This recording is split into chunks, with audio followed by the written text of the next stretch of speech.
Welcome back. What I want to talk about today is a tri-state. So, what's a tri-state? Well, so far we're basically be talking about circuit, but we're be talking about just stuff, and these terms are used loosely here. But anyway, we'll be basically be talking about components that totally have either a certain state or another state. So basically what's going to happen, let's take something really simple like an inverter. Okay, I'm pretty sure we had the inverter. Okay, like this one here, we have the inverter. So let me just um, draw it back real quick. So I suppose that we have something like this, which is VDD. So this is our positive basically. And then let's suppose we're gonna have here a transistor, and we're gonna have a certain output Q. And down here, I'm gonna have another transistor, and then here we're gonna have the ground, which is basically VSS, which is our 0 volt reference. As I said, I'm not gonna write it down anymore, so get used to it. So here we have a not, and here we don't, and here we have a. So what we basically have is that if the input in this case is 0, so the input is low, what we're going to expect from the output is the output to be high. So what happens is that over here, this one reads 0, so this one is disconnected. Over here, it's going to become a 1, so this one is connected. Therefore, from VDD goes straight to the output, and the output is 1. Let's say in the same way, if we have 1, then here is going to be 1. Here is going to read, because it's going to read the input. Here it's going to be 0 because there is this thing here, which is basically a not. So this circle here basically means not. So it's going to be 0. So this one is going to be open. This one is going to be closed, so VDD is not connected to Q, and Q is shorted to the ground, so the output is going to be low. So this is basically how simple inverter works. But what if we apply something else? What if we say, okay, let's suppose that we don't want Q here. We just want something like this, perhaps something like with another transistor, okay, which is then going to give us the output. But here we're going to have something which is an enable line.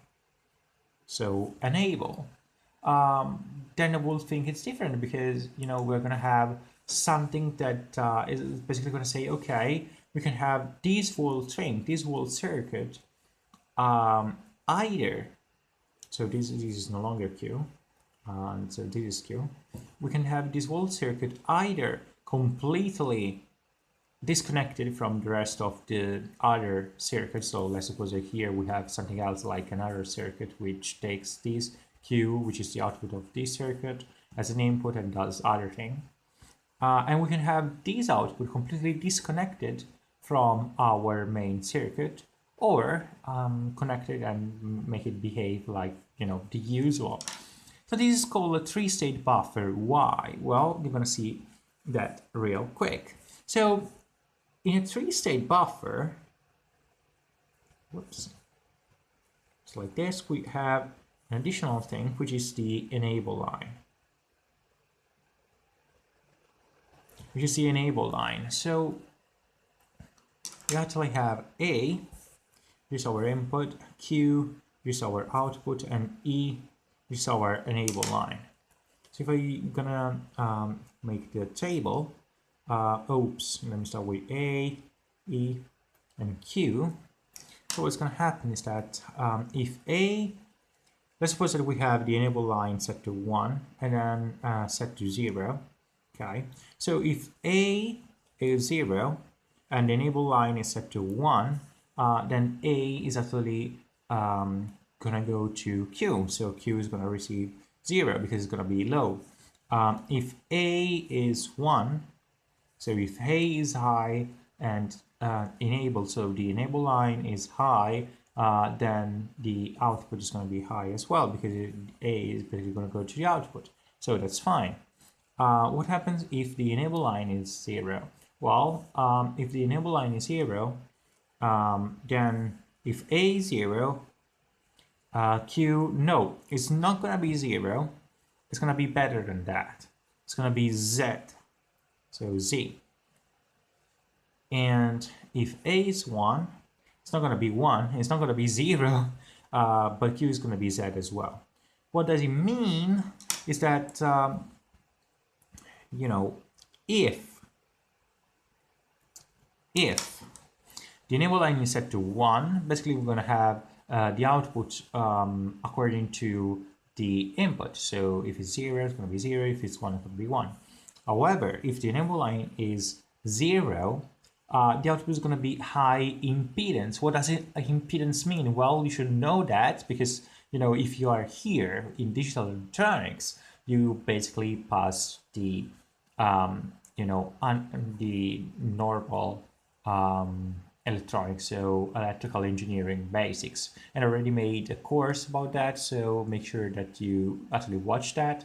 If you already passed the exam, perhaps you can actually skip that, but anyway, if you're here, you probably passed already your electrical engineering course and exam. So what does high impedance means? Well, it basically means that it's a very, very, very high resistance. So it basically means that, you know, there is no way that, you know, this circuit is going to be connected to the output here of another circuit which has any kind of things. So A is definitely not going to go and going to be passed to Q. So it just as if it was completely disconnected, like if we had like air in between. So yeah, just gonna be, you know, basically it's like as if it's disconnected. So high impedance, very high resistance is gonna be better than having 0. So I know what you're wondering. You're basically wondering, okay, fair enough, I kind of understand that, but why is it useful? What is it good for? Why do we need that? Why do we need a tri-state? Why do we need these third state, so tri-state? Why do we need that additional state, so Z or Z? Well, we need that because let's suppose that you basically want to send data to over a wire, and but you don't have 2 cables, you only have 1 cable. So let's suppose you have a configuration like this. So you have something like this.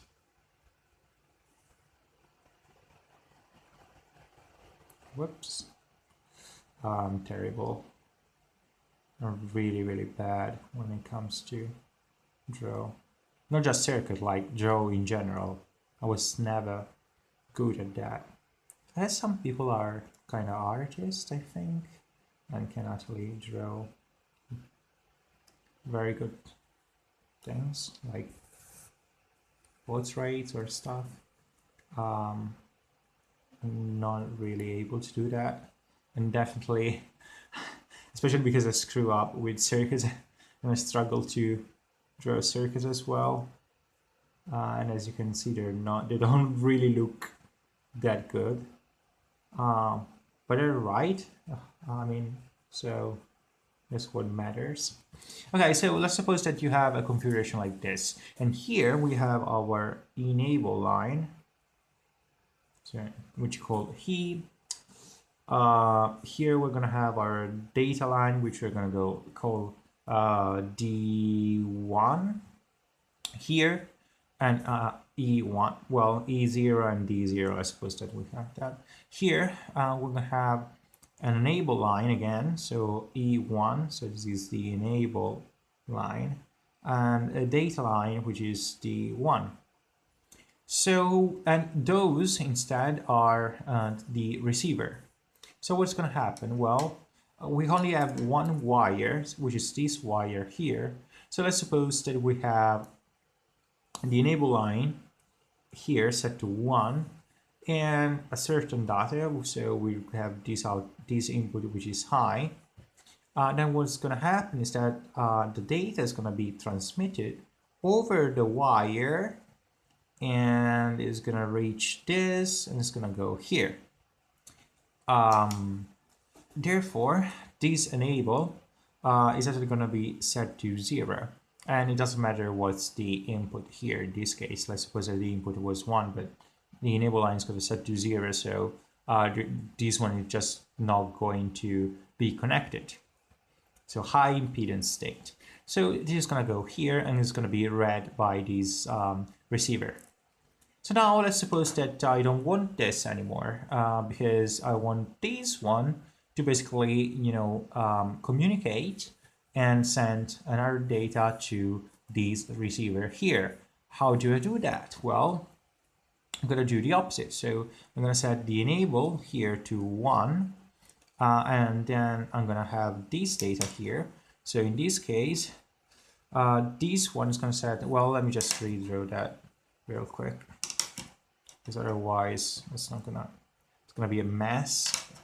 Let me just redraw the circuit. It is just gonna take a jiffy. So suppose that we have the same circuit here, right?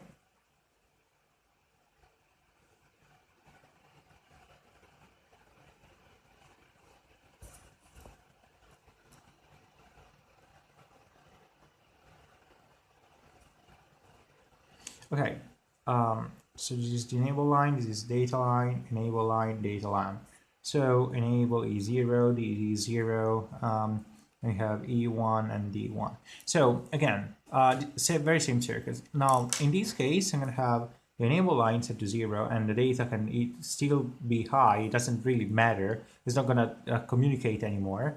But I'm going to have the here, the enable line set to 1, and data was already 1. So now I'm going to do the opposite. So I'm going to say, okay, now the data, so which was before from here, like so. Whoops.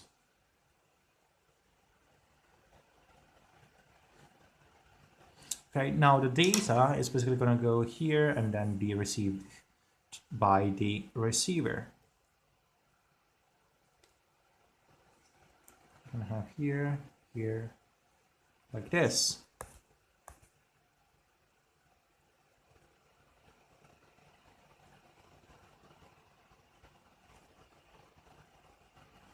So now you're going to send the data over here. This one is going to be stopped. So it's going to be, you know, it's not going to, it doesn't really matter whether the input is high or low. So whether it's 1 or 0, it's not going to communicate with this because we have, you know, this one, which is a 0. So we have a high impedance state. So you can say, okay, go here, then stop this, enable this one, go here, then stop this, enable this one, so go here, and so on and so forth. So you can basically share one single cable to do that. Now, you may be amazed to know that you just made a USB. So just like, let me just get, you basically just made a USB. So let's suppose that you have something like a mouse, yeah, from Microsoft, because I do have Windows, of course. So yeah, I do buy a mouse, the mouse from Microsoft, but anyway. So if you have something like an appliance, like which is basically running via USB, and is actually gonna send the data to tell the computer, hey, I'm here, and then I'm moving left and right and up and down. I'm gonna send that, but the computer is gonna say, okay, I'm gonna basically gonna receive that and send it back to you to say, okay, I received that. I'm going to send power to you, and I also going to have to send the data because, perhaps I need the driver or stuff like that. Then these ways actually used. You can also have more complicated things like, the micro USB cables for the mobile phones and so on. Yeah, they're slightly different, and they have different pin configuration, stuff like that. But essentially, the key idea here is the same. The same thing apply. Let me just put this away. The same thing apply. You basically have only one cable, and you want to send, I want to use that to send something to, in this case, your computer, and receive something from your computer to your device, and so on and so forth. So whenever you are connecting something via a USB cable, just remember that it's actually using a tri-state configuration with a high impedance according to whether it's gonna, get the data or send the data. And this is amazing. It really is amazing. Because it's something that you use every day, but most people don't know that unless they take engineering courses, of course. But that's something. I was really amazed when I found out about this because it's something very, very simple, and yet it's so useful that it allowed other engineers to develop any kind of things. So yeah, that's basically what USB uses, and sure, there have been many different standards, starting from the old USB 1, USB 2, 3, 3.1, and so on. But the key idea, as I said, the key concept is a tri-state configuration. So remember, as a quick recap, tri-state, you can have either 0 or 1, so low, high, or Z, high impedance. So according to the enable line, you can either either have the data go to the output according from the input or not, and be completely separated from your circuit, and use that in this case to send data and receive data, just like in USB.